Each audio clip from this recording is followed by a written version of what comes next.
Hello friends, welcome to my channel Science on Earth. Today we will study sources of energy part 3. This video is about the sources of energy. So before starting this, please share, subscribe my video, and sources of energy part 3 is the part of this chapter, because this chapter is very big, so I have divided into so many parts. So today we will discuss part 3 of this topic. Now, in this topic, alternative sources of energy. Alternative sources of energy are known as non-conventional sources of energy. Generally, we use certain sources of energy, as for example, wood, petroleum, charcoal, all these are used by us. But there are certain sources of energy that are not used regularly. These are called as alternative sources of energy.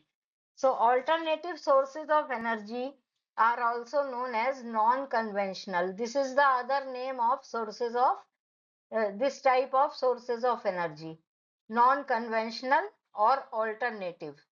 Both the things are same. These are the sources of energy which do not use fuels dug from the earth. ये जो sources of energy है non-conventional, इसमें हम वो fuels का use नहीं करते हैं जो फ्यूल्स पहले मैंने डिस्कस करे थे, डिटेल में बताए थे कि वुड है, चारकोल है, ये सारे फॉसिल फ्यूल्स हैं। तो ये जो फ्यूल्स हैं ये हम इस कैटेगरी में उनको इस ग्रुप में नहीं रखेंगे। तो ये वो सोर्सेज हैं एनर्जी के जिसमें कि हम वो वाले जो फ्यूल्स हैं, जो fossil fuels, those are dug from the earth, जो अर्थ के नीचे से निकाले जाते हैं। तो वो जो फ्यूल्स हैं वो इसके अंदर इस कैटेगरी में नहीं रखे जाएंगे। The fuels which are dug from the earth or they are present inside the earth, layers of the earth. So those were wood, charcoal, petroleum and other fuels. And this type of sources of energy which are called as alternative or non-conventional type of sources of energy, so they do not include these types of fuels. जो fuels अर्थ के नीचे से निकाले जाते हैं, और वो हमने पहले जो वीडियो था उसमें उनका डिटेल्ड स्टडी की थी, तो वो इस ग्रुप में नहीं है। ऑल्टरनेटिव सोर्सेस ऑफ एनर्जी ये बिल्कुल एक अलग ग्रुप है जिसमें ये वाले फ्यूल्स नहीं रखे गए हैं, और इसका दूसरा नाम है non conventional sources of energy. तो ये जो ग्रुप है ऑल्टरनेटिव सोर्सेज ऑफ एनर्जी, इसके अंदर आते हैं wind energy, solar energy, hydroelectric energy, energy from the sea, and biomass energy. So wind energy, fast moving air is called wind. हवा बहुत जो फास्ट स्पीड से चलती है उसको विंड कहते हैं। Solar energy, you know this energy, it comes from sun, sun से आती है ये। Hydro electric energy, this is related to water, पानी से या वाटर से जो एनर्जी प्रोड्यूस की जाती है उसको हाइड्रो इलेक्ट्रिक एनर्जी कहते हैं। Energy from the sea, some energy can be produce from sea, sea में जो वेव्स होती हैं, वाटर वेव्स, उनसे एनर्जी प्रोड्यूस की जाती है, that is the energy coming from sea. Then biomass energy, biomass means mass means the all the things related to animals or human beings. So this is called as biomass. Why preference for alternative sources of energy? अब ये जो पहले वाले जो sources आपने study किए थे, जो उसमें रिन्यूएबल और नॉन रिन्यूएबल दोनों सोर्सेज उसमें हमने डिटेल में स्टडी किए थे। नॉन रिन्यूएबल में ये सब था, कोल है, पेट्रोलियम है, इनका एक लिमिटेड स्टॉक होता है अर्थ के नीचे। और रिन्यूएबल बहुत सारे हैं, जैसे कि वुड वगैरह उसमें रख सकते हैं, लेकिन वो रिन्यूएबल तो है, लेकिन जो एक नया जो फॉर्मेशन है, जो प्रोडक्शन है वुड का, मीन्स वो ट्री बहुत टाइम में ग्रो करता है, तो वो रिन्यूएबल तो है, लेकिन वो एक बहुत ही एक डिफिकल्ट प्रोसेस है, जो कि एक बहुत टाइम लेके पूरा होने वाला। तो इसलिए कुछ ऑल्टरनेटिव सोर्सेज ऑफ एनर्जी कुछ हम ढूंढ रहे हैं, निकाल रहे हैं। कुछ ऐसे सोर्सेज हम पता लगा रहे हैं कि जब वो जो नॉन रिन्यूएबल सोर्सेज हैं एनर्जी के, जब वो पूरी तरह से फिनिश हो जाएं, खत्म हो जाएं उनको, क्योंकि हम जितने भी सोर्सेज हैं उनको बहुत फास्ट स्पीड से हम यूज कर रहे हैं। हमारी जो इंडस्ट्रीज हैं वो इतनी बढ़ गई हैं, और बहुत सारी फैक्ट्रीज, इंडस्ट्रीज जिसमें कोल चाहिए कहीं पे, उनकी व्हीकल्स के लिए, वही जो ट्रांसपोर्टेशन इतना बढ़ गया है कि उसमें डीजल, पेट्रोल ये सब कंज्यूम हो रहा है। तो जब एक स्पीड से हम उसको यूज कर रहे हैं, तो वो जो भी स्टॉक है वो एक स्पीड से ही खत्म होगा, और बहुत लंबे टाइम तक नहीं चलने वाला है। इसलिए हम ऑल्टरनेटिव सोर्सेज ऑफ एनर्जी धीरे धीरे साइड बाय साइड उनको ढूंढ रहे हैं, पता लगा रहे हैं, और उनको यूज करना शुरू कर रहे हैं। क्योंकि जब एक उसकी जो सोर्सेज ऑफ एनर्जी का एक क्राइसिस होगा, उसकी कमी होगी, तो ये जो ऑल्टरनेटिव सोर्सेज ऑफ एनर्जी हैं, ये हमारे उस टाइम पे हम इनको यूज कर पाएंगे। तो इसलिए ये जो सोर्सेज ऑफ एनर्जी है, इनको साइड बाय साइड हम सेटअप कर रहे हैं उनका, और उनको यूज करने की वो कर रहे हैं कोशिश। तो एक तो ये सोर्सेस को हम क्यों यूज कर रहे हैं, क्योंकि ये प्रॉब्लम ये है कि जो फॉसिल फ्यूल्स हैं, burning of fossil fuels and radioactive nuclear waste of nuclear power plants result in undesirable effects of pollution. Fossil fuels को जब बर्न करते हैं, उससे गैसेस बनती हैं, और बहुत सारी ऐसी गैसेस जो एयर के अंदर एटमॉस्फेयर में जाके मिल जाती हैं, and it creates pollution. Nuclear power plants हैं, वो वर्क कर रहे हैं, उसमें रेडियो एक्टिव न्यूक्लियर वेस्ट बनता है, और वो जो न्यूक्लियर वेस्ट है उसको डिस्पोज ऑफ करना बहुत ही एक रिस्की काम है, बहुत ही डेंजरस, और उसका भी एक पॉल्यूशन होता है। तो ये जो प्रॉब्लम है हमारे सामने, तो उसको वो ना हो, इसलिए ये कन्वेंशनल सोर्सेस या ऑल्टरनेटिव सोर्सेस, इनको हम धीरे धीरे अपनी प्रैक्टिस में ला रहे हैं। Fossil fuels and nuclear fuels are limited in the earth, which may not last for long. ये मैंने आपको अभी पहले ही एक्सप्लेन कर दिया है कि जो fossil fuels है, their stock is very limited and we are using it very fast. हमारा बहुत तेजी से हम इसको यूज कर रहे हैं, और दूसरी तरफ क्या है, इसका जो स्टॉक है वो लिमिटेड है। तो इसलिए हमें कोई भी ऑल्टरनेटिव सोर्स एनर्जी का सेटअप करना होगा, और यही रीजन है कि ऑल्टरनेटिव सोर्सेज ऑफ एनर्जी या non conventional sources of energy, ये इनका सेटअप होना चाहिए, और इनको हम साइड बाय साइड प्रैक्टिस में लाना अभी से शुरू कर दें, क्योंकि ये सेटअप हो जाएगा तो हमारे सामने एनर्जी क्राइसिस नहीं आएंगे। जब वो वाला स्टॉक फिनिश होने वाला होगा, तो ये वाला जो सेटअप है ये हमारे काम आएगा। अब इसमें ऑल्टरनेटिव जो सोर्सेज हैं, उसमें फर्स्ट है हाइड्रो इलेक्ट्रिक एनर्जी।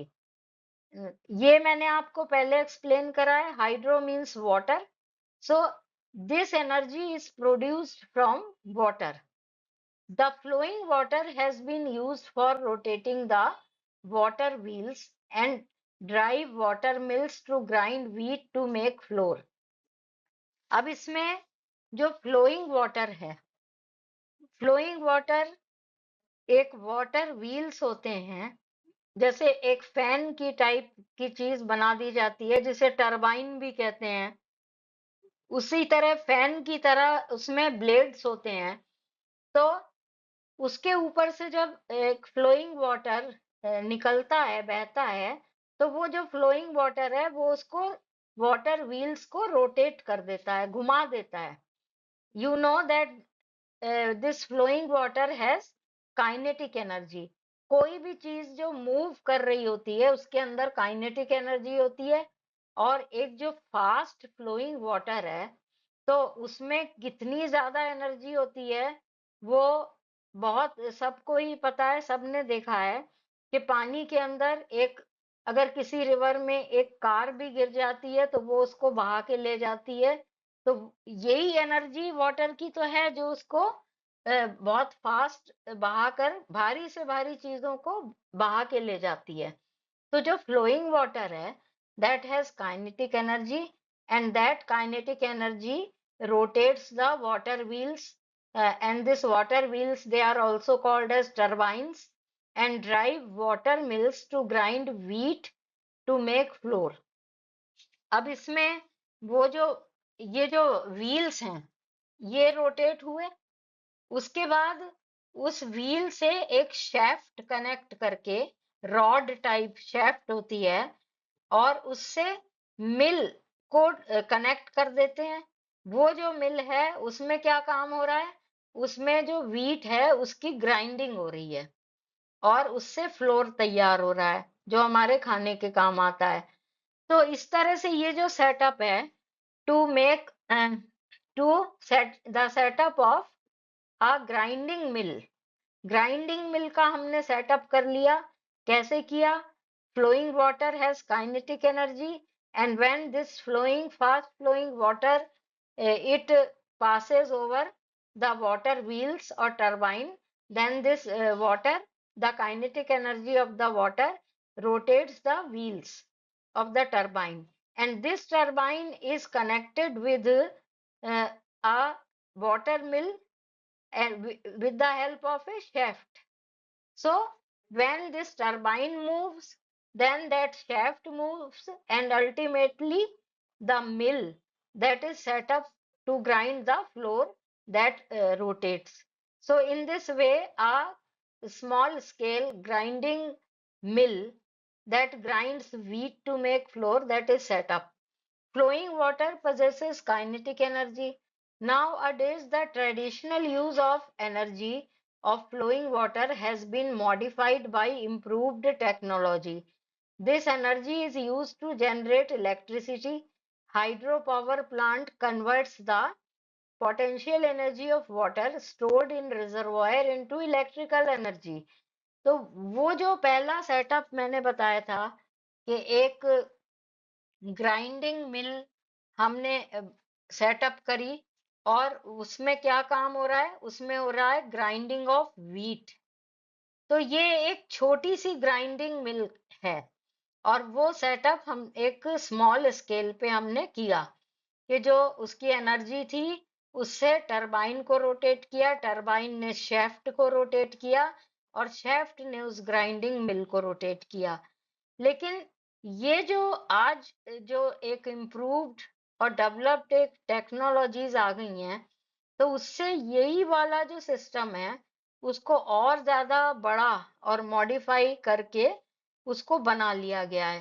तो उससे क्या किया गया, मॉडिफाई कर दिया गया उसको इम्प्रूव टेक्नोलॉजी ने, और उससे एक इलेक्ट्रिसिटी जनरेट कर ली गई। इतना बड़ा सेटअप किया गया कि ये जो वाटर एनर्जी है that is use to generate electricity तक बना ली गई।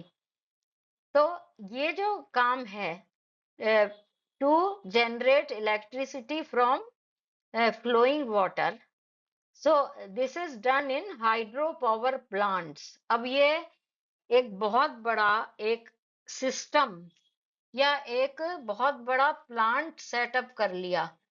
और वो कैसे सेटअप हुआ? With the help of advance technologies, improved and modified technology, उसके हेल्प से ये बना लिया गया।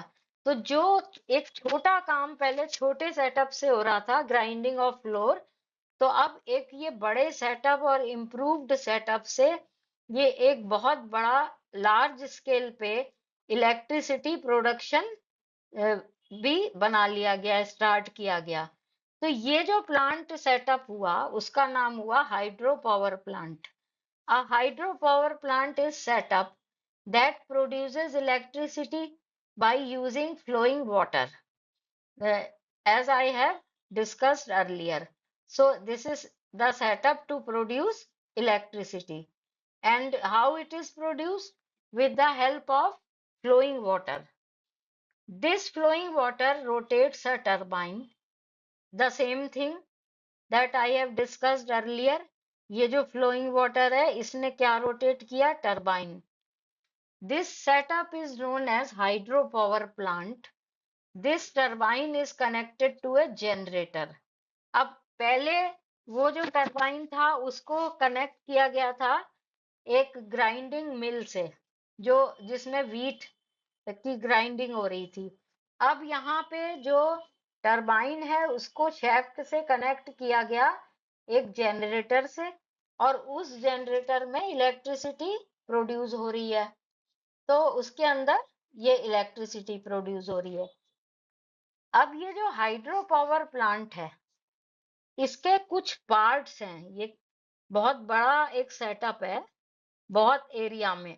तो इसका कुछ पार्ट्स हैं। उसमें सबसे पहले तो आपको क्या चाहिए? Fast flowing source of water. एक ऐसा सोर्स ऑफ वाटर जिसमें एक स्पीड से वाटर फ्लो हो रहा हो। वो एक रिवर हो सकती है। Then dam with sliding gates. अब इसमें डैम बनाया जाता है बहुत बड़ा और ऊंचा, और वो उसमें स्लाइडिंग गेट्स लगे होते हैं जो अपने आप स्लाइड होके खुल जाते हैं। तो डैम बनाने से वो इसलिए बनाया जाता है कि जो एक रिवर का जो एक फ्लोइंग वाटर है, तो उसको डैम रोक देता है एक जगह पे। तो जहां पे डैम बना है ऊंचा सा, उसके पीछे कुछ वाटर एक जगह पे कलेक्ट हो जाता है। बहुत बड़ा एक क्वांटिटी वाटर की कलेक्ट हो जाती है, और वो जो कलेक्शन है पीछे, तो वो एक रिजर्वॉयर कहलाता है। रिजर्वॉयर जहाँ पे वाटर कलेक्ट होता है। देन डैम सेकंड पार्ट हो गया उसका। उसमें स्लाइडिंग गेट्स लगे हैं। स्लाइडिंग गेट्स के पास से पाइप्स चल रहे हैं, उसमें से होके वाटर जा रहा है स्पीड से। टरबाइंस आगे लगे हुए हैं, व्हील्स। टरबाइंस कनेक्टेड है शैफ्ट से, और शैफ्ट कनेक्टेड है जनरेटर से। तो ये जो सेटअप है, ये एक हाइड्रो पावर प्लांट, बहुत बड़े स्केल पे एक सेटअप है। और ये किस लिए सेटअप है? To produce electricity from the flowing water. Now you can see the diagram of hydropower plant on the screen. In this you see that there is a dam. This dam is made up of bricks. उससे बना हुआ है बहुत ऊंचा सा dam. और ये dam मैंने बताया था आपको किस लिए बनाया जाता है, कि ये वाटर को आगे जाने से रोकता है। तो उसके पीछे जो एक कलेक्शन है वाटर का जो दिखाई दे रहा है बहुत बड़ा, वो रिजर्वॉयर हो गया। उसमें वाटर एक इकट्ठा रहता है। फिर ये जो वाटर है, ये बीच में एक स्लाइडिंग गेट्स लगे हुए हैं डैम के बीच में।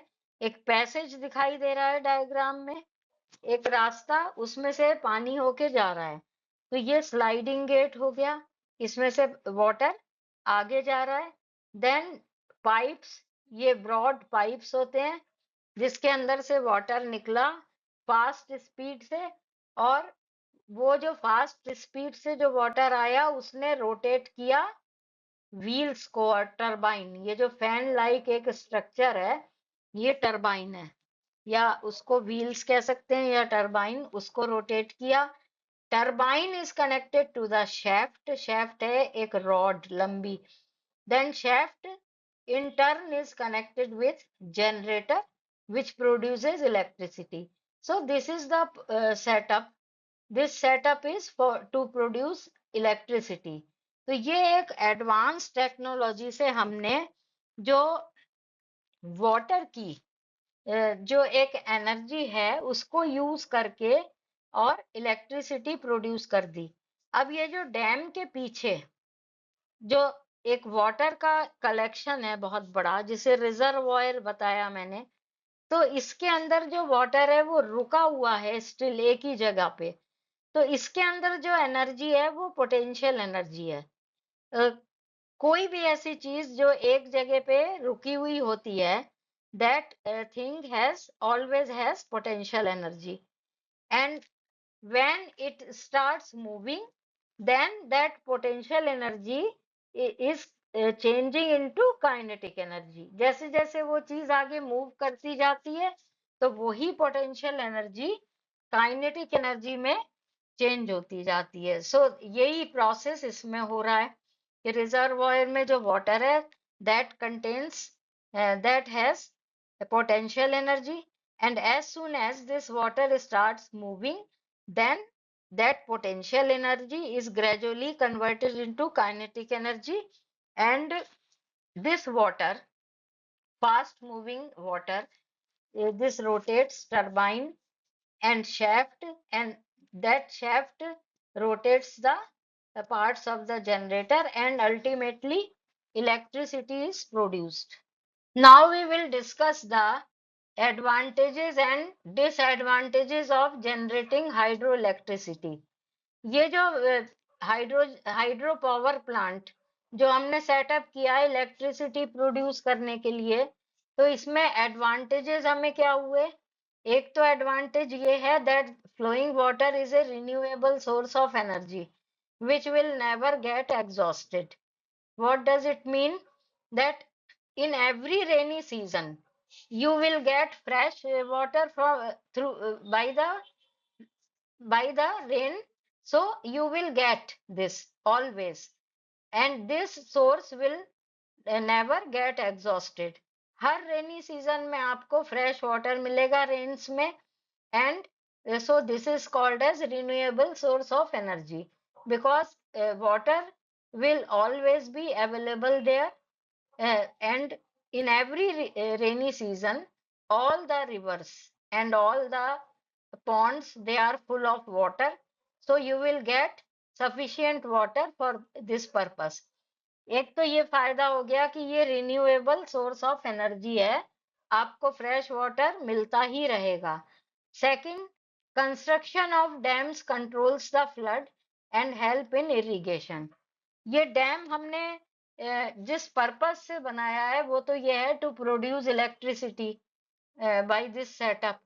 But on the other hand, it also works when there is a flood in the river. अगर बहुत एक एडवर्स सर्कमस्टेंसेस हैं कि एक फ्लड आ गया बहुत बड़ा, तो उसको कंट्रोल करने में ये डैम काम में आ जाता है।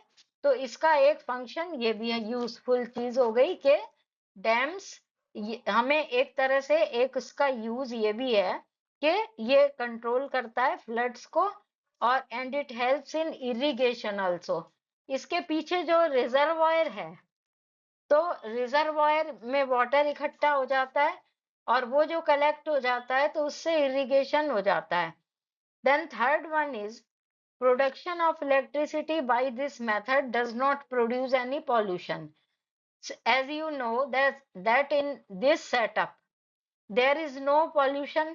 कोई भी ऐसे पॉल्यूटेंट कोई भी ऐसा नहीं है कि उसमें रिलीज हुआ हो और उसने पॉल्यूशन क्रिएट किया हो, तो ये तो एडवांटेजेस हो गए। Then there are certain disadvantages also. Due to the construction of dams, no annual floods are there in the river. Because of this, the soil does not get nutrient rich silt. This decreases the fertility of the soil. Uh, Now I am explaining one thing. When there is a flood in a river, then the water spreads on the banks of the river. जब भी कहीं पे flood होता है किसी river में, तो जो एक्सेस वाटर है वो उसके जो किनारे हैं, जो उसका जो सरफेस है उसके रिवर के किनारे पे, वहां पे वो पूरा वाटर स्प्रेड हो जाता है पूरा, क्योंकि फ्लड का सेंस ही ये है कि एक्सेस ऑफ वाटर जो उसमें रिवर के अंदर से निकल निकल के उसके साइड्स पे भी स्प्रेड हो जाता है। And when this water returns, जब फ्लड खत्म हो गया, पानी कम हो गया, और जब ये वाटर वापस जा रहा होता है, when it returns back, then it leaves certain nutrients there on the surface of the bank of the river. तो ये जो वापस जाता हुआ पानी होता है, वापस लौटता हुआ, ये कुछ न्यूट्रिएंट्स को जो सरफेस है रिवर के साइड में, वहां पे उसकी सॉइल में कुछ न्यूट्रिएंट्स को छोड़ देता है, और वो न्यूट्रिएंट्स बहुत अच्छे होते हैं। They make the soil fertile, and these nutrients they are called as silt. वो जो किनारे पे जो एक क्ले जैसी वहां पे रह जाती है, वाटर तो वापस चला जाता है, फ्लड वाटर, और ये जो क्ले है उसके साथ बहुत सारे न्यूट्रिएंट्स हैं, ये वहां पे रह जाते हैं, and this increases the fertility of the soil. अब ये जब डैम्स बना दिए गए, तो उसमें एनुअल फ्लड्स नहीं आएंगी रिवर में, क्योंकि वहां पे पानी रुक रुक गया, रोक लिया डैम्स ने, तो उसमें फ्लड नहीं आएगी।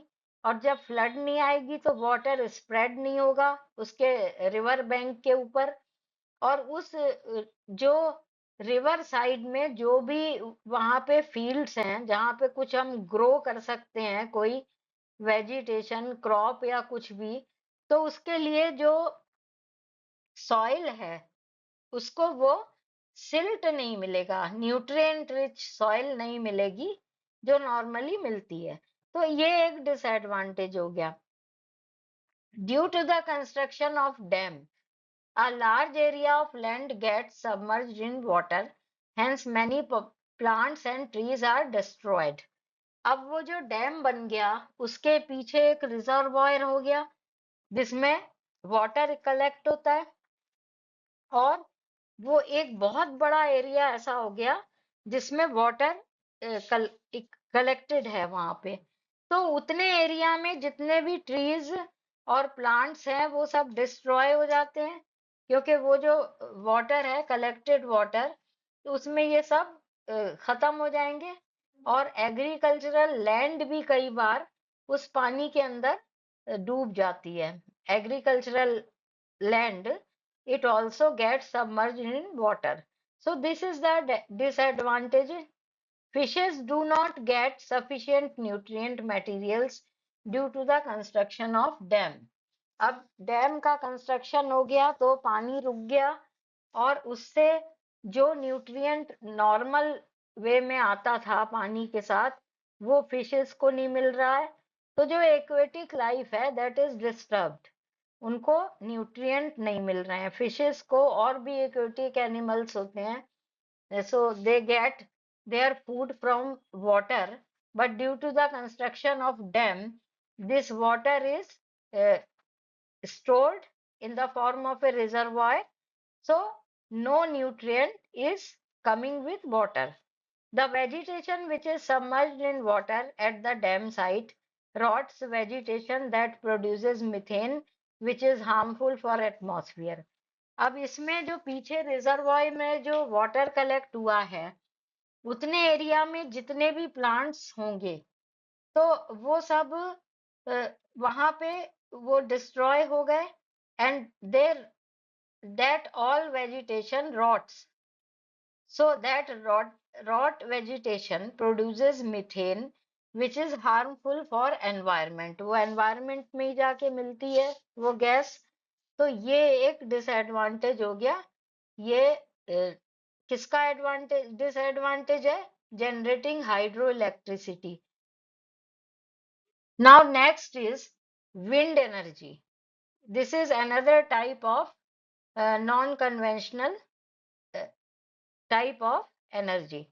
The fast moving air is known as wind. The energy possessed by the wind is due to its motion or high speed. Now, this moving wind possesses the energy. And what type of energy? It will be kinetic energy because the wind is moving. So every moving thing possesses kinetic energy. So this moving air has kinetic energy, and this kinetic energy uh, of wind is utilized for doing work. अब ये जैसे water की जो speed थी उससे हमने turbine को rotate किया था, यहाँ पे वाटर की जगह पे फास्ट मूविंग एयर है, विंड, और उसके अंदर जो एनर्जी है वो काइनेटिक एनर्जी है, और उसको हमने यूज करा बहुत सारे काम करने के लिए. The motion of wind is due to solar energy as wind blows due to uneven heating of earth by the sun in different regions. ये जो फ्लो ऑफ विंड होता है, ये मैं शॉर्ट में आपको बता रही हूँ. उसमें ये होता है कि अनइवन हीटिंग ऑफ अर्थ. इसका क्या मीनिंग हुआ कि एक कोई एरिया है, पार्ट है, जैसे हमारी एक जहां हम रहते हैं वो एरिया है, वहां की जो अर्थ है तो वो बहुत ही उसका हाई टेम्परेचर हो गया, और उसके कोई नेबरिंग एरिया है पास में, वहां की जो अर्थ है उसका टेम्परेचर हो गया थोड़ा सा लो, इस वाले उससे सरफेस से उसका लो हो गया. तो ये जो जो एयर इस हॉट सरफेस के कांटेक्ट में आएगी वो लाइट हो जाती है, और वो ऊपर की तरफ को लाइट होके ऊपर को हट जाती है. तो इस और उसकी जो जो स्पेस बन गई उसके हटने से, उसको ऑक्यूपाई करने के लिए जो नेबरिंग जो एरिया है वहां से एयर फास्ट स्पीड से आती है, और इसी तरह से जो एयर का मूवमेंट है वो होता रहता है. So this is the method how wind moves. So that wind blows due to uneven heating of the earth by sun in different regions. Indirectly, wind energy is generated by the sun. अब वही है चीज के wind energy कहाँ से आई? Sun से आई. Sun is the main source of energy. Process of generation. The energy of wind moves a windmill. यहाँ भी वही प्रिंसिपल है. यहाँ पे एक विंड मिल लगाया गया, जैसे वहां टरबाइन था. तो जो विंड एनर्जी है, kinetic energy, that moves the windmill. A windmill consists of table fan like blades which are fixed over the top of a tall pole and they are free to rotate. एक बहुत ऊंचा एक top होता है, तो उसमें बहुत ही toll top, उसके ऊपर एक विंड ब्लेड्स एक वो लगा दी जाती है, एक टरबाइन टाइप, जिसमें कि ब्लेड्स होते हैं, and they are just like the blades of a table fan. तो वो उसके मूवमेंट से विंड के वो रोटेट होते हैं, और they are free to rotate. When the fast moving wind strikes on the blades of a windmill, blades start rotating. The rotatory motion of a windmill is used to do mechanical work through a shaft connected to a rotating blade. अब इसमें वही principal है कि ये जो rotating motion है wind mill का, उससे एक शेफ्ट कनेक्टेड है, और वो जो शेफ्ट है उसको आप किसी भी चीज से कनेक्ट कर दो. आपको आप जिस किसी भी ऑब्जेक्ट को रोटेट करवाना चाहते हो, घुमाना चाहते हो, उससे इस शेफ्ट को कनेक्ट कर दिया जाता है. Windmills are used to pump water from well. Well के अंदर से वाटर पंप करने के लिए ये यूज करा जाता था in olden times to grind wheat to grind wheat into flour. So this is another work that is done by the windmill. The rotating shaft connected to windmill moves water pump to lift water from a well. Traditional use of wind energy is modified by the improvement in technology. अब जैसे पहले वो जो water energy थी उसको एक modified उसका form वो था हाइड्रो इलेक्ट्रिक पावर प्लांट लगाया। तो इसी तरीके से ये जो विंड एनर्जी है इसको यूज करने के लिए एक मॉडिफाइड एक टेक्नोलॉजी यूज करी गई and this improved method is used to generate electricity and the setup which generates electricity that is called as wind generator. When the fast moving wind strikes the blades of the wind turbine starts rotating. The shaft of the wind turbine is connected to a small generator. The same principle. जो पहले आपने देखा वही setup है, वही principal है कि वहां पे भी एक टरबाइन था, उसको कौन मूव करवा रहा था? वाटर। यहाँ पे इस टरबाइन को, ये फास्ट मूविंग फैन कह लो उसको या टरबाइन, उसको रोटेट करवा रहा है मूविंग विंड। और वो जो टरबाइन है वो कनेक्टेड है एक शेफ्ट से, और वो जो shaft है that is connected to small generator which produces electricity. Then rotating shaft of the wind turbine drives the generator. वो उसको generator को चलाता है. The generator produces electricity. So the same principle or the setup is applied in this also. Now there are certain advantages of wind energy. Use of wind energy for generating electricity does not cause any pollution. This is clear. उसमें बाहर atmosphere में या कहीं भी कोई भी pollutant release नहीं हो रहा है जिससे कोई पॉल्यूशन नहीं होता। Then next, wind energy is a renewable source which will never get exhausted. Similarly, the wind is also a renewable source of energy. ये कभी खत्म नहीं होगा, wind हमेशा available होगी. So this is called as renewable source of energy. Use of wind energy for generating electricity will help us to conserve fossil fuels like coal, petroleum and natural gases. अब ये जो third point है इसमें अगर हम इस wind energy को use करके अपने कामों को करेंगे, विंड एनर्जी का जो यूज है उसको इंक्रीज करेंगे, बढ़ाएंगे, तो उससे जब हम अपना वर्क करेंगे सारा, तो उससे एक क्या एडवांटेज होगा कि जो फॉसिल फ्यूल्स हैं उनका जो एक स्टॉक है वो रह जाएगा बचा हुआ, उसको हम सेव कर सकते हैं because that stock is limited.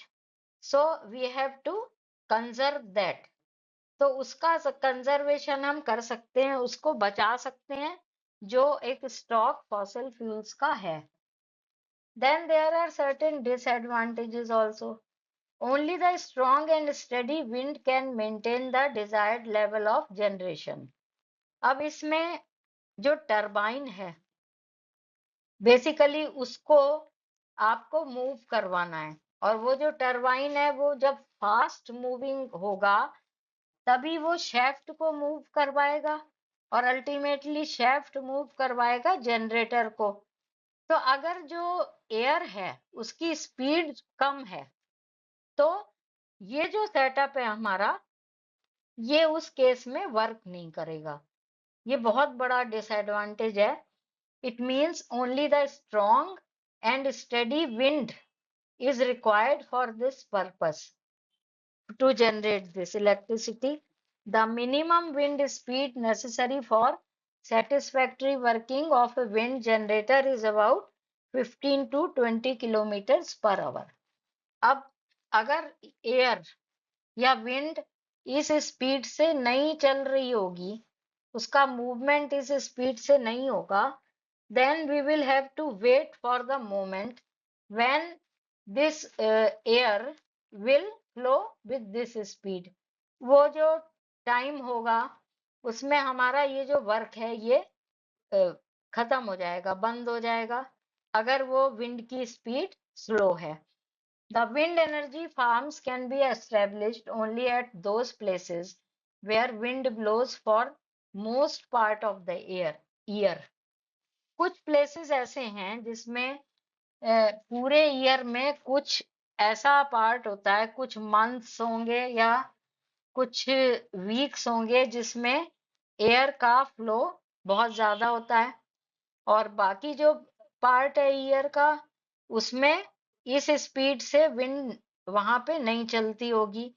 तो वहां पे आप विंड एनर्जी फार्म्स को लगा ही नहीं सकते, उनका कोई सेटअप वहां पे नहीं हो सकता, क्योंकि वहां पे जो विंड की स्पीड है that is not up to mark that we require. जो हमें चाहिए उतनी स्पीड वहां पे नहीं होती. तो एक ये डिसएडवांटेज इसका हो गया. Then the setup of wind energy farms require a large area. इसको सेटअप करने के लिए बहुत बड़ा एरिया चाहिए. This is another disadvantage. So if there is not a big area, then we cannot set up the wind energy farm there. Next is solar energy. Solar energy is a energy which we obtained free of cost from the sun. सन से हमें solar energy मिलती है और वो हमें मिलती ही मिलती है, उसके लिए हमें कुछ भी पे नहीं करना पड़ता. Which contains both heat and light. ये सन से हमें दोनों चीजें मिलती हैं, हीट भी और लाइट भी. Solar energy is responsible for many natural phenomena like winds, storms, rain, snowfall, and sea waves, and also plants take sunlight to produce food by process of photosynthesis. So all these activity they are done with the help of solar energy. Solar energy he base है इन सारे weather changes का. ये जो कुछ है winds, storms, rain, snowfall, ये weather changes जो होते हैं ये भी उसी पे डिपेंड करते हैं. They are all due to solar energy coming from the sun. And sea waves वो भी उससे ही होता है. और जो प्लांट्स हैं they are called as producers because they produce their own food with the help of sunlight, and the process by which they prepare their food is called as photosynthesis. So all these things are dependent on solar energy. Solar energy base है हमारा हमारी life का. Now to understand solar energy in detail, we should first understand the solar constant. What is solar constant? The amount of solar energy received per second by per square meter area of the earth. अब अर्थ पे, earth surface पे आप एक square metre area ले लीजिए, unit square metre area, उसको major करके एक पार्ट ले लिया और ये उसमें मेजर करना है कि पर सेकंड उसके ऊपर कितना सोलर एनर्जी का अमाउंट उस पे आ रहा है, फॉल कर रहा है. So that amount will be called as solar constant. मतलब यूनिट एरिया पर यूनिट टाइम में जितना सोलर एनर्जी आएगी that is called as solar constant. And this is the value of the solar constant is 1.4 kilojoules per second per meter square. So this is the measurement. Solar energy devices. As we know, solar energy has heat and light. The devices made to utilize solar energy are solar water heater and solar cells. ये कुछ devices बना ली गए जिनमें कि solar energy को हम use करते हैं. A device gets heated by using sun's energy is called a solar heating device. Solar heating devices are made to with a black painted surface or sheet and a glass sheet and a plane mirror for utilizing as much solar energy as possible. So the devices which are uh, dependent on solar energy, they will have this setup. Black painted surface will be there, glass sheet will be there, and plane mirror. Plane mirror किस लिए है? जो solar energy आ रही है, solar light आ रही है वहां से, सन से, तो उसको एक पॉइंट पे फोकस करके डालना. ये प्लेन मिरर से हो सकता है, कंसंट्रेशन उसका एक जगह पे बढ़ाने के लिए. तो ये चीजें हैं उसमें. Then one setup is solar cooker. एक ऐसा कुकर होता है कि उसमें अगर आप अपने फूड आइटम्स को फिल करके और सनलाइट में उसको रख दें तो उसके अंदर जो कुकिंग प्रोसेस है उन फूड आइटम्स का वो हो जाता है. This is called a solar cooker. The solar cooker is a instrument used to cook food by utilizing heat energy radiated from the sun. जो सन से जो हीट एनर्जी आती है उसको यूज करके इसके अंदर कुकिंग प्रोसेस होता है. It consist of A thick black box painted black from inside and a glass thick sheet cover. इसमें एक बॉक्स होता है जो कि अंदर से ब्लैक पेंटेड होता है, इनर सरफेस उसकी ब्लैक पेंटेड होती है और ग्लास थिक शीट उसके ऊपर होती है कवर के फॉर्म में. And one glass reflector is there. This is also attached to the box. There are metal containers which are painted black outside. अब वो कंटेनर्स जिसमें आप फूड आइटम्स फिल करेंगे, रॉ फूड आइटम्स, तो वो उनकी जो आउटर सरफेस है वो ब्लैक पेंटेड होती है. The food to be cooked is put in metal containers. The metal containers then placed inside the solar cooker box and covered with the glass sheet. Now solar cooker is ready for cooking and is kept in the sunshine. The reflector is adjusted in such a way that it faces the sun. अब वो जो एक mirror लगाया है ना इसमें, वो reflector जो सन से आने वाली लाइट को रिफ्लेक्ट करके और सीधा उस पॉइंट पे उसको फोकस करता है जहां कंटेनर्स रखे हैं जिनमें कुकिंग होना है, तो वो रिफ्लेक्टर कहलाता है. तो उसको ऐसे सेटअप करेंगे सन फेसिंग करके कि जो भी लाइट है वो रिफ्लेक्ट होके उन कंटेनर्स के ऊपर आए. It helps to send maximum rays of sun. ज्यादा से ज्यादा रेज को वो उन कंटेनर्स पे डालता है. When the sun rays fall on the reflector sends a strong beam of sunlight to the top of solar cooker box. Sun rays pass through the glass sheet cover and get absorbed by the black surface of cooker box, जो inside surface है उसकी. When these sun rays enter the cooker box, then the glass sheet cover does not allow them to go back. It means the sun rays, they get trapped in the box. This results in the rise of temperature this is the range 100 to 120 degree in 2 to 3 hours. If you keep it for 2 to 3 hours, then the temperature will be between 100 to 120. This will be maintained inside the cooker. This heat cooks the food material. Solar cooker is suitable for cooking those food materials which require slow heating. This will not work where strong heating is required. जो ऐसे food items हैं जिनका कि slow cooking होता है, तो वो ही इसके अंदर कुक हो सकते हैं और कोई फूड आइटम नहीं कुक हो सकता। अब ये जो सोलर कुकर है, इसके कुछ एडवांटेजेस हैं, जैसे कि इसमें लोअर टेम्परेचर पे फूड कुक होता है, तो इसके जो न्यूट्रिएंट्स हैं ना, वो डिस्ट्रॉय नहीं होते। As you know, that all the nutrients, as for example vitamins etc., when they are heated to a very high temperature, then they are destroyed. वो न्यूट्रिएंट्स सब खत्म हो जाते हैं।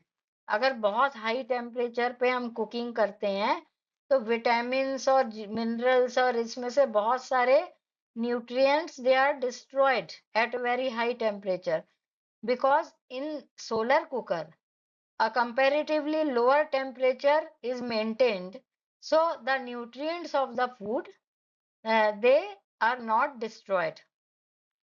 Second advantage is cooking in solar cooker does not produce smoke, so it reduces pollution. Smoke is not there. This is smokeless cooking, so it reduces pollution. Third is the use of solar cooker for cooking will save other fuels like coal, kerosene and LPG that are non-renewable.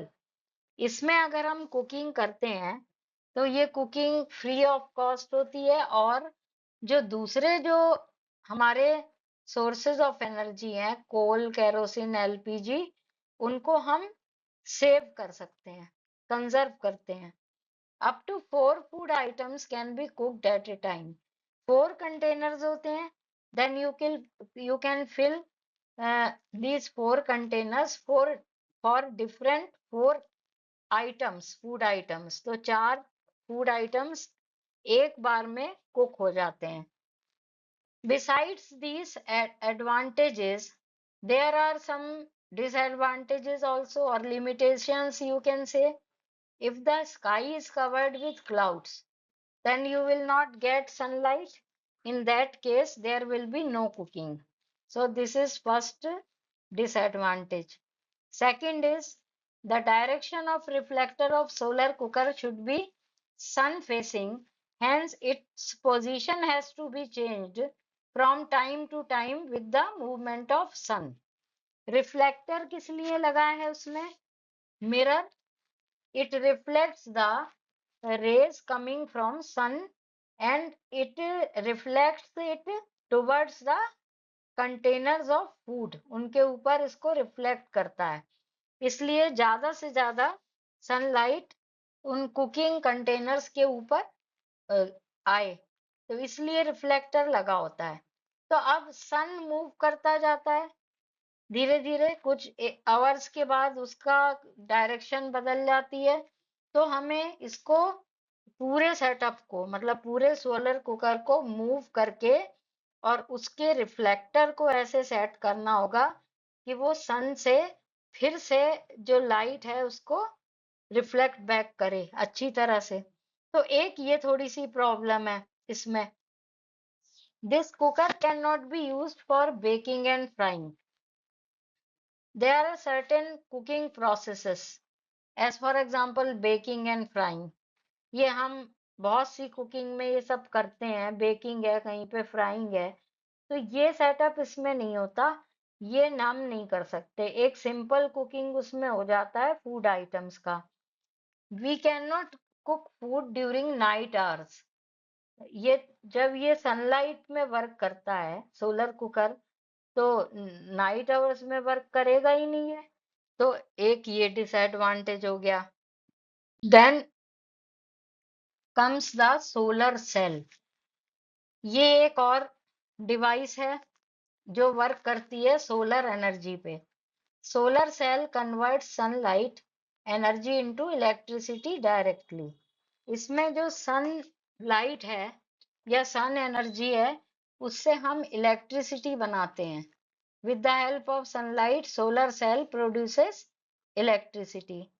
Now we will study the structure of solar cell. A solar cell is made up of silicon. Uh, in a simple solar cell, there is a silicon boron layer and a silicon arsenic layer. In these layers, quantity of boron and arsenic are negligible.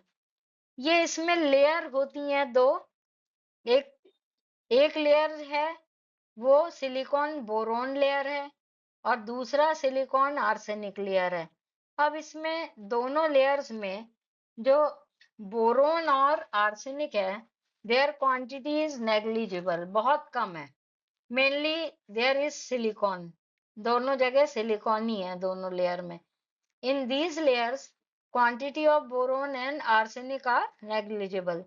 A small piece of wire is attached to the top of the upper layer of the cell with the help of soldering iron, and other piece of wire is soldered at the bottom of the lower layer.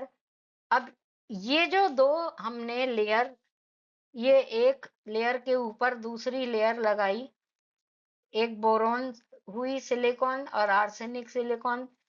तो एक जो upper layer है उससे एक wire attach करा soldering iron से, और एक जो लोअर सरफेस है इसकी सेल की, वहां से एक वायर अटैच करा.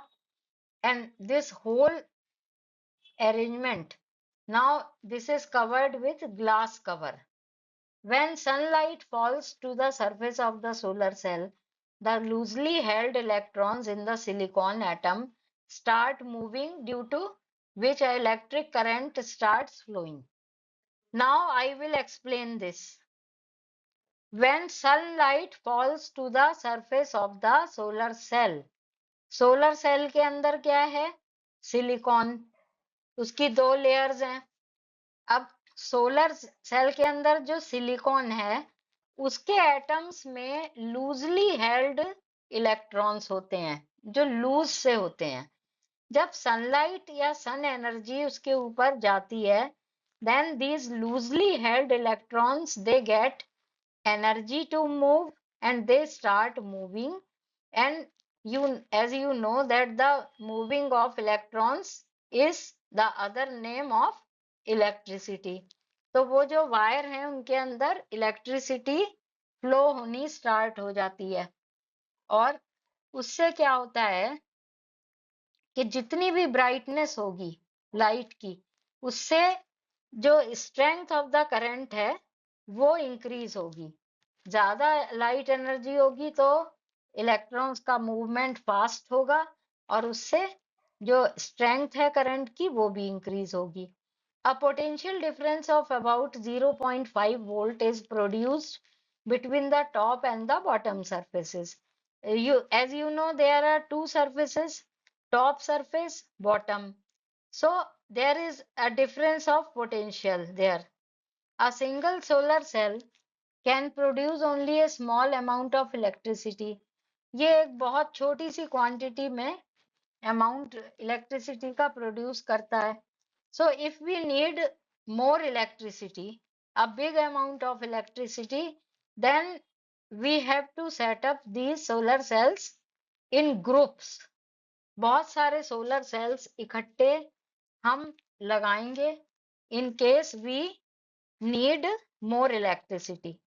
We have to install solar cells joined in series.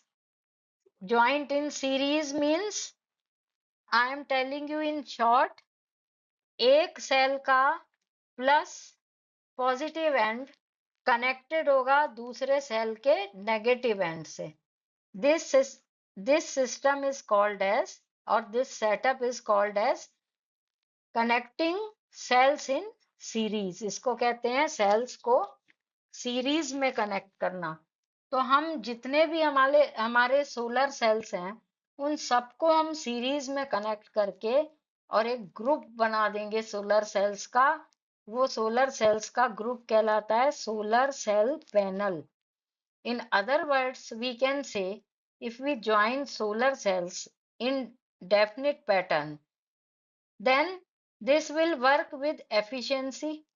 In some solar cell, connecting wires are made up of silver metal. अब इसमें जो कनेक्ट करने के लिए हम वायर यूज करते हैं वो कहीं कहीं पे सिल्वर मेटल का बना होता है. This is the best conductor of electricity. If we compare the conducting capacity of all metals, then this silver stands on the top of that list. ये जो सिल्वर होता है ये सबसे ज्यादा good conductor, good mean not best conductor of electricity कहलाता है. तो इसलिए इसको यूज करते हैं क्योंकि वायर्स का काम ही कंडक्शन होता है, कंडक्शन ऑफ इलेक्ट्रिसिटी. तो वो उसी मटेरियल में से अच्छा कंडक्शन होगा जो material good conductor of electricity होगा. So then there are certain advantages of solar cells. Solar cells ये एक ऐसा सेटअप है, सोलर पैनल, जिसको हम किसी ऐसी जगहों पे हम इसको सेट कर सकते हैं.